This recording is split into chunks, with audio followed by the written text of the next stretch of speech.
지난 해에 다 볼 줄 알았는데, 예, 지난 해에 다 보지 못해가지고, 올해까지 이 말씀을 보는데, 큰 문제는 아닌 것 같고, 예, 그 말씀이 주는 교훈은 똑같기 때문에, 굳이 그걸로 인한 문제는 없는 것 같아요. 오늘 말씀을 보면 1절부터 6절까지는요, 재앙에 대한, 하나님의 심판에 대한 내용이 나와 있습니다. 큰 재앙이 임하여서, 사람들이 이제 살기 힘든 시대가, 온다. 이런 말씀이 기록되어 있죠. 이러한 재앙의 시대는 경건한 사람들과, 1절부터 6절의 내용을 보면, 경건한 사람들과 정직한 사람이 없는 때이고요. 남을 해치려 하는 사람들이 득실거리는 때입니다.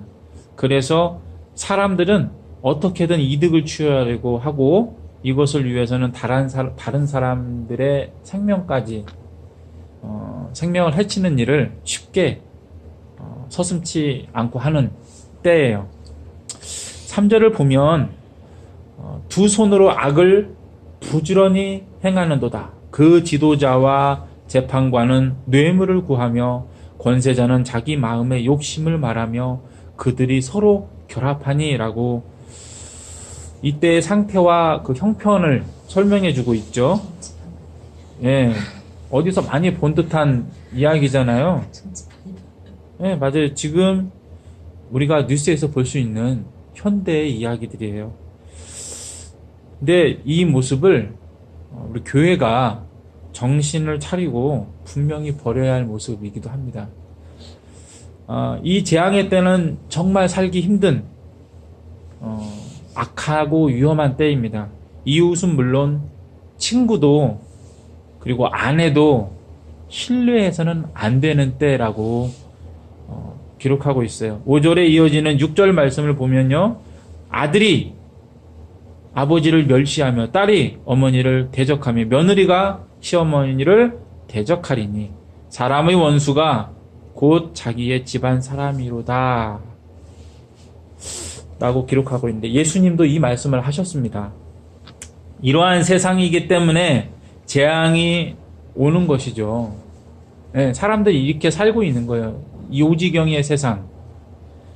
친구만 그런 것이 아니라 같이 사는 가족, 부모와 자식 간에 서로, 부모가 자식에게만 하는 게 아니라 자식도 부모에게, 서로에게 그렇게 속이고 자기의 이득을 위해서 이렇게 사는 세상인 것입니다.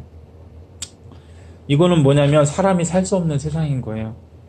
애굽에서 핍박을 받았던 이스라엘이 하나님을 향해서 살려달라고, 구원해달라고 외쳤던, 간구했던 때와 같은 세상이에요. 죽게 생긴, 정말 살기 힘든 세상이었던 거죠. 다만 다른 것은 뭐냐면 그 애굽 때에는 이스라엘이 노예 생활을 했던 그때는 그 다른 민족이 괴롭혔던 거고요. 미가 선지자와 예수님이 말씀하신 지금, 그리고 지금을 포함한 이때는 그 뭐냐면 내 옆 사람, 나와 가까이 있는 사람, 나의 동족, 나의 친구, 나의 가족이 나한테 그렇게 한다는 거예요. 나를 못 살게, 나를 등쳐먹는다는 거죠. 네. 공통점은 뭐냐면 하나님을 거부하는 사람들, 하나님의 뜻에 반대로 행하는 사람들이 득세하고 공격한다는 점입니다. 이게 같아요. 네. 죄를 범하는 사람들이 잘 사는 세상이라는 거예요. 네. 애굽 때에는, 이스라엘이 종생활했던 애굽 때에는 이스라엘 사람들이 그러한 행동을 했어요. 다른 사람이 생명을 갉아먹으면 자기네들이 부하게 된 거거든요. 종으로 부린다는 게 그거니까요. 현재는 내 옆 사람이, 내 동족이, 내 동네 사람이, 내 친구가, 내 가족이 그렇다는 것이죠. 7절부터 20절까지 이어지는 이후의 말씀들은 하나님으로 인한 기대가 기록되어 있습니다. 8절에서는 나는 엎드러질지라도 일어날 것이요 라고 말하고 있죠. 주께서 나를 인도하사 광명에 이르게 하시리니 라고 9절에서 또 말하고 있습니다. 반대로 대적에게 대해서는 뭐라고 말하냐면 10절에 그가 거리의 진흙같이 밟히리니 그것을 내가 보리로다 라고 말하고 있습니다. 하나님께서 이 일들을 나를 세우시고 나의 대적을 밟으실 것이다 라고 하는 이 믿음을 가지고 하나님께서 이 일을 이루실 거라고 선언하며 기대하고 있어요. 근데 이러한 믿음, 이러한 선언, 이러한 기대가 20절까지 반복해서 나오고 있습니다. 오늘 우리는 어떠한 믿음과 소망을 가지고 있습니까? 어떤 믿음과 소망을 가져야 할까요? 새해가 시작되는 지금 우리는 어떤 것을, 어떤 믿음을, 어떤 소망을 가지고 있어야 정상일까요? 하나님 앞에 부끄럽지 않을 수 있을까요? 우리는 잘 알고 있습니다. 뭐라고 말로 표현은 하지 않아도 우리 마음은 무엇이 옳은지, 그른지 순간에 판단하고 느낄 줄 알아요. 우리가 들은 말씀과 우리가 가진 믿음과 우리 안에 있는 도덕률로 인해서 우리는 알고 있습니다. 하나님께서 이미 우리에게 여러 모양으로 또한 알려주셨습니다. 우리는 그 진리를 아는 사람들이에요. 무엇이 옳은지 아는 사람들입니다. 그리고 우리는 진리 안에서 자라는 사람들입니다. 그러므로 5절에 예수께서 하나님의 아들이심을 믿는 자가 아니면 세상을 이기는 자가 누구냐? 이거 요한일서 5절, 요한일서 5장 5절에 나와 있는 말씀인데요. 무릇 하나님께로서 난 자마다 세상을 이기느니라. 세상을 이기는 승리는 이것이니 우리의 믿음이니라는 그 요한일서 5장의 4절 5절의 이 말씀인데요. 이 말씀이 우리에게 이루어질 것을 예수 그리스도를 힘입어서 성령의 보호 아래에서 저는 믿습니다. 하나님께서 우리를 그렇게 세워주실 것이라 믿습니다. 우리가 이 믿음을 가지고 내가 믿음을 갖고 있기 때문에 주 안에서 믿는 자가 승리할 것이다라고 하는 믿음을 가져야겠습니다. 세상에 중독된 사람들은 세상이 변하기 때문에 모든 것이 변할 것이라고 생각하고 살아요. 그렇지만 우리가 잘 아는 말씀처럼 푸른 마르고 꽃은 시드나 주의 말씀은 영원합니다. 오늘 성경 말씀에도 하나님의 말씀과 약속이 있어요. 15절에 이르시되 내가 애굽 땅에서 나오던 날과 같이 내가 그들에게 이적을 보이리라 하셨습니다. 이 말씀이 말하고 있는 것이 무엇냐면 우리가 잘 알 수 있죠. 이해할 수 있죠. 말씀이 길어서 이해 못하는 것도 아니고 이 말씀은 짧고 분명하게 하셨어요. 하나님께서 구원을 위한 이적을 보이시겠다는 말씀이죠. 이 말씀으로 인해서 선지자 미가가 7장의 그 기대들, 소망을 말할 수 있었고 그뿐만 아니라 미가서 7장 전체에서 소망의 이야기를, 소망의 말씀을 선포할 수 있었어요. 은혜의 말씀으로 인해서 심판과 절망의 때에 미가 선지자는 기뻐하고 만족할 수 있었습니다.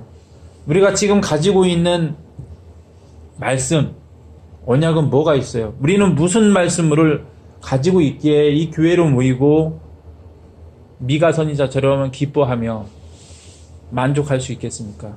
이 험난한 세상에서 주께서 다시 오신다는 것을 우리가 믿고 있고 우리가 주님 앞에 서게 될 것이라고 하는 믿음을 또한 우리가 가지고 있죠. 주님께서 다시 오신다는 것은, 주님께서 재림하신다는 것은 세상이 하나님의 심판을 받았다는 것이잖아요. 성경 말씀을 보면 그렇게 이야기하고 있어요. 각 사람은 하나님 앞에 심판을 받을 것이고 이 사회도 심판을 받아 하나님의 뜻대로 될 것입니다. 예수님의 재림 사건은 그렇게 이 세상을 정리하는 역사적인 사건으로 한번 또 나타나게 될 거예요. 그런데 이와는 별개로 우리 각자가 죽음으로 인해서 주님 앞에 서게 되기도 하지요. 이렇게 우리가 각 사람의 죽음을 통해서 그리고 이 세상이 예수님의 재림을 통해서 하나님을 만나고 그 앞에 서게 되는데 이 두 사건 모두가 우리에게 주는 교훈은 이 세상에서 이 세상의 삶에 미련을 둘 필요가 없다는 거예요. 단지 어떻게 되는가를 보려고 궁금해서 뒤돌아보는 것이 아니라 아까워서 뒤돌아보는 자는 하나님께 심판을 받고 책망을 받게 된다는 거죠. 그런데 우리가 이 세상의 삶에 집중하다 보면 이 세상의 것에 중독되고 몰입되어서 이 세상의 것이 전부인 양 살아가게 됩니다. 이 세상의 삶으로 끝나는 것처럼 살게 돼요. 우리의 믿음과 정반대되는 행동을 하게 되는 것이죠. 오늘 우리의 삶은 어떠해야 하는가? 어떠해야 할까요? 오늘 우리의 믿음은 어떠해야 합니까? 마태복음 6장 25절에 한 사람이 두 주인을 섬기지 못할 것이니 혹 이를 미워하고 저를 사랑하거나 혹 이를 중히 여기고 저를 경히 여김이라 너희가 하나님과 재물을 겸하여 섬기지 못하느니라는 말씀을 우리가 믿고 살고 있습니까?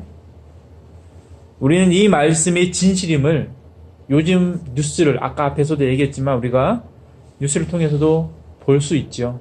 증명되고 있어요. 우리 눈앞에 우리의 귀에 그것이 진실임을 증명하고 있어요. 사람들이 온갖 매물과 사기에 주범으로 교회 다니는 사람들이 나오고 있다는 것을 보고 있습니다. 한 사람이 두 주인을 섬기지 못해요. 속담에도 돈은 있다가도 없고 없다가도 있는 곳이라고 말하고 있죠. 이건 성경 말씀이 아니지만 인생을 살아본 사람들이 찾아낸 지혜예요. 찾을 수밖에 없는 지혜죠. 왜냐하면 세상은 그렇게 만들어졌거든요. 그런데 돈 맛을 보고 돈에 빠지면 자기가 능력이 좋아서 돈을 많이 벌게 되었다라고 생각하고 목이 뻣뻣해지죠. 그래서 자기도 모르는 사이에 하나님을 바지 사장 정도로 생각하고 돈을 섬기는 사람이 되고 맙니다. 마태복음 10장 29절에서 31절에 기록된 참새 두 마리가 한 아사리온에 팔리지 않느냐. 그러나 너희 아버지께서 허락하지 아니하시면 그 하나도 땅에 떨어지지 아니하리라.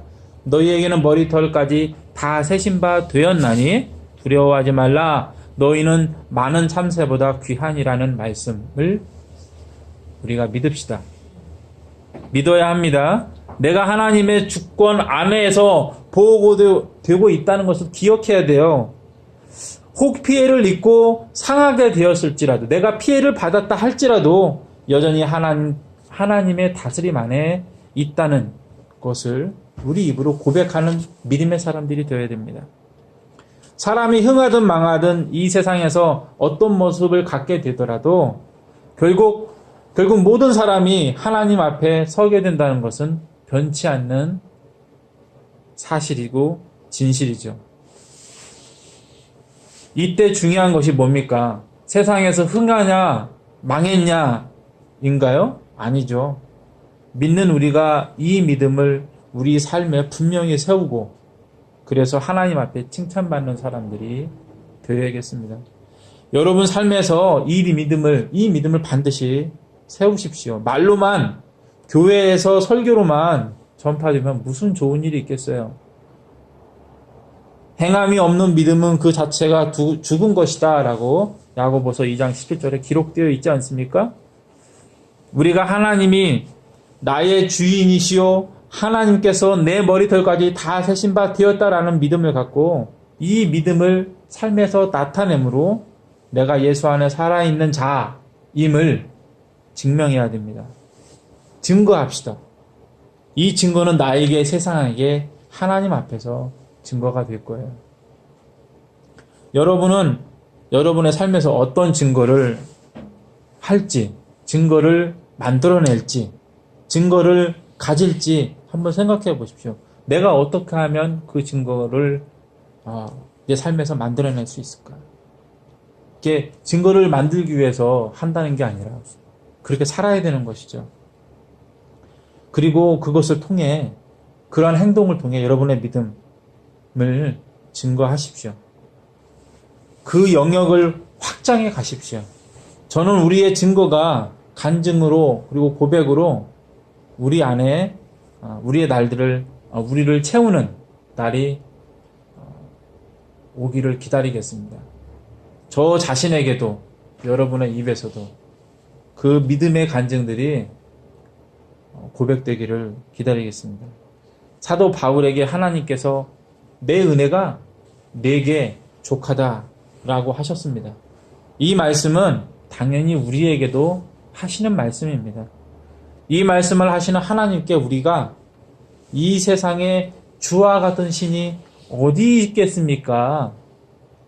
라는 그 18절의 미가의 고백을 우리도 우리의 입술로 우리의 혀로 매일 고백하여야겠습니다. 믿음을 주님 앞에 보여드리고 세상에 증거합시다. 2018년이 여러분들에게 어떤 해가 될지 모르겠지만 말로만이 아닌 살아있는 믿음, 그 살아있는 생명이, 믿음의 생명이 증거되는 한 해가 되기를 바랍니다. 기도하시겠습니다.